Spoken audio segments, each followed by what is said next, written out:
Hello, I'm Namrata Zakaria. Welcome to Chic Magnet.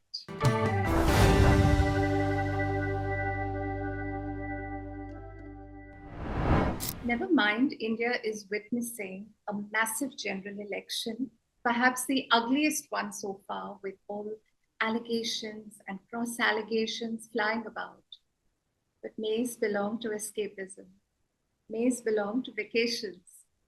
Mays belong to the gorgeous red carpets of the Met Gala and the Cannes Film Festival in the South of France. To be honest, the fashion at Cannes has never excited me. It's possibly the only film festival that focuses more on red carpet fashion than the films show. Of course, this year it's different because India has done spectacularly well. Indian women have done spectacularly well, and we're all very thrilled.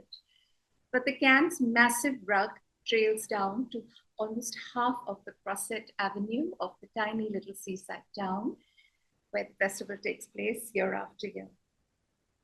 Perhaps this is Perhaps the red carpet is the way of the chief sponsor L'Oreal to ensure that the focus remains on glamour and glamorous hairstyles. But regardless, Cannes is always known for who wore what. For me, the best dressed was Meryl Streep. The thespian was perhaps the only one who looked like she was dressed for the Mediterranean.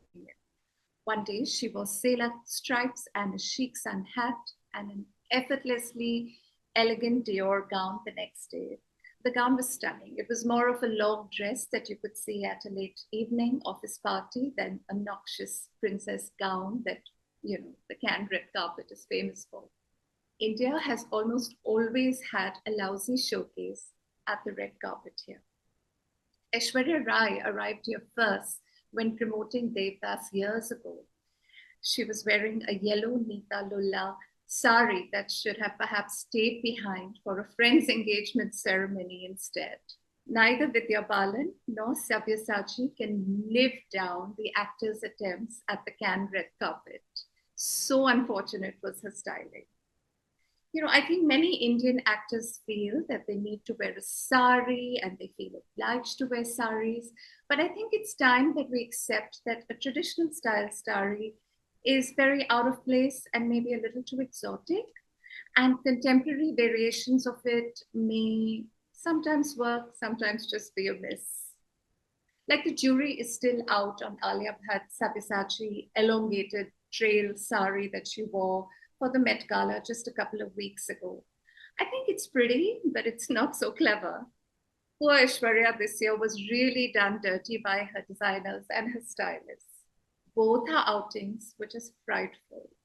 Her two gowns were designed by well-known couturiers, Shane and Falguni Peacock. They're Bombay based, but they love for their outlandish, I think defies good fashion. Both the gowns looked like they were DIY, fancy dress costumes, and not a great look for India's original beauty ambassador abroad. Ironically, the one who did do DIY fashion really well was Nancy Tyagi. In my opinion, she was really the showstopper at Cannes. I hadn't heard of Nancy Tyagi before, but what can I say? I'm a fan. She's a young influencer from Delhi and Uttar Pradesh who actually has over 1 million subscribers on YouTube. She makes her clothes by copying famous fashion designers. I think she looked gorgeous the first time her pictures and her interviews were shared. She speaks in Hindi, saying that she made her own gown, a pink, fluffy fun vest. She used 1,000 meters of fabric, and the gown took 30 days to make. The next day, she actually bettered herself. She wore a gorgeous contemporary interpretation of a sari with a hood. And she even made a video of how she bought the fabric and cut it up and stitched it together. I thought it was amazing. Never mind the stars. Nancy Tyagi is such a hero for so many Indians. She's a young, enterprising girl who found her fame using her hands and her inventiveness. Nothing about her clothes spell fashion as we know it. Nothing is handmade, nothing uses craft or natural fabrics. It's commercial embroidered cloth sold on bales, via meters, sold by meters. all of India is filled with these fabric stores for millions of women who sort of ape Bollywood fashion and remake copies. But despite that, Tyagi is the girl who made the Bollywood types. She walked the red carpet with the Bollywood types and she outshone them. She stands for an India that thrives and survives with its own hustle, with its own strong, loud voice.